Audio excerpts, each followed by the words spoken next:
Assalamualaikum warahmatullahi wabarakatuh. Perkenalkan, nama saya Hendy Miranda dengan NIM 2308300090. Saya dari kelas 3E. Di sini saya akan mempresentasikan hasil dari artikel yang saya buat yang berjudul Pemanfaatan dan Pengembangan Minat Menulis Mahasiswa di Fijo dari Hobi hingga Penerbitan Karya. Di sini saya akan membahas dua metode, yaitu membantu mahasiswa menulis di Fijo Novel dan cara menerbitkan dan menyampaikan kehasil di Fijo. Itu penemuannya, yaitu seorang mahasiswa sangat penting membuat karya non-ilmiah untuk melatih penulisan sebuah karya. Mahasiswa juga pasti memiliki imajinasi dan ide-ide yang menarik untuk dituangkan dalam sebuah cerita. Namun, banyak mahasiswa yang bingung bagaimana memulai proses penulisan novel dan cara menerbitkannya. Maka, di sini saya akan menjelaskan semua kebingungan tersebut. Dalam membuat sebuah novel, kita harus memilih genre novel yang akan kita tulis, yaitu berdasarkan kebenaran atau fakta dalam ceritanya. Novel dibedakan menjadi dua genre, yaitu fiksi dan non-fiksi.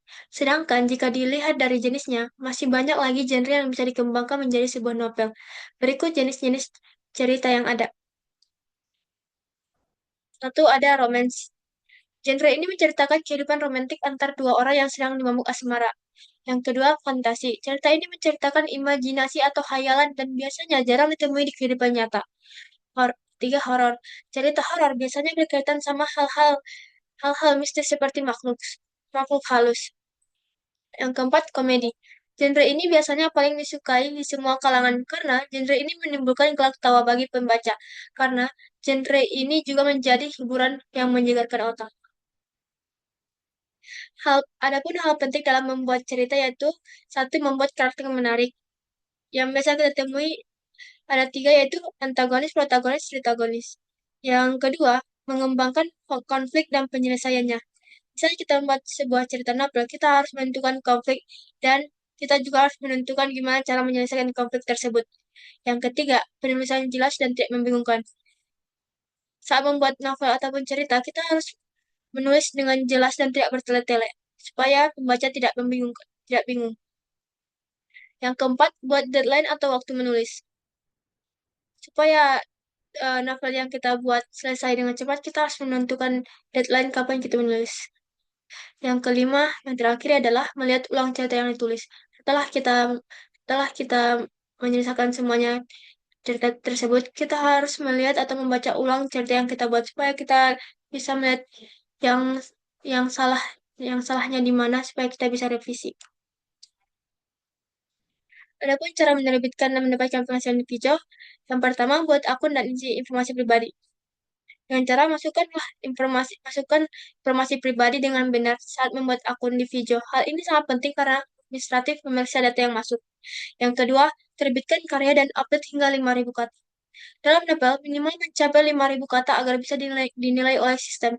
Ini langkah awal supaya bisa dipublish novel tersebut. Yang ketiga, lulus tinjauan sistem. Setelah mengunggah karya, sistem Vijo akan meninjau novel. Proses ini memastikan karya tidak melanggar pedoman platform seperti plagiarisme. Yang keempat, klik tombol ajukan kontrak. Jika sistem sudah menerima dan tidak ada plagiarisme, maka akan ada opsi ajukan kontrak. Ini menandai bahwa Anda telah menjadi penulis resmi di Vijo dan berhak mendapatkan royalti.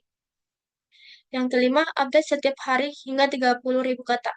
Setelah kontrak ditandatangani, maka harus memperbarui cerita hingga mencapai 30.000 kata. Ini adalah langkah penting untuk membangun audiens yang setia.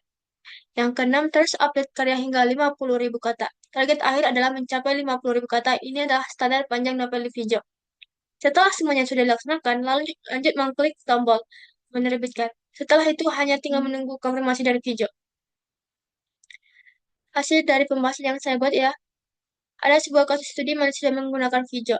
Salah satu contoh menarik adalah kisah seorang mahasiswa jurusan bahasa Inggris yang bernama Lia Amora. Sebelum menjadi penulis, Lia adalah seorang pembaca novel online yang sangat suka membaca buku dan sangat terinspirasi setiap kali membaca cerita. Terkadang Lia membayangkan suatu cerita keinginan sendiri, lalu coba menuliskan alur cerita dan penukahannya. Sampai akhirnya, Lia memberanikan diri untuk ikut belajar menulis novel. Pada waktu yang sama, dia mencapai banyak hal dalam perjalanannya sebagai penulis, hingga ia berhasil meraih prestasi sebagai video star writer. menerbitkan novelnya dalam bentuk buku cetak yang masuk Gramedia, dan melihat novel yang sama diadaptasi menjadi mini series di TikTok yang sukses dengan lebih dari 10 juta penonton. Kesimpulan dari artikel yang saya buat ya, Fija adalah platform digital yang memberikan dampak besar bagi mahasiswa yang ingin mengembangkan minat menulis mereka. Dengan berbagai fitur inovatif, Fija membantu mahasiswa menerbitkan karya mereka, membangun audiens, dan bahkan memperoleh penghasilan tambahan. Sebagai saran, mahasiswa disarankan untuk memanfaatkan semua fitur yang tersedia, termasuk program mentoring dan komunitas penulis. Pengembangan platform di masa depan bisa mencakup fitur baru seperti kolaborasi antar penulis dan program penghargaan untuk karya terbaik.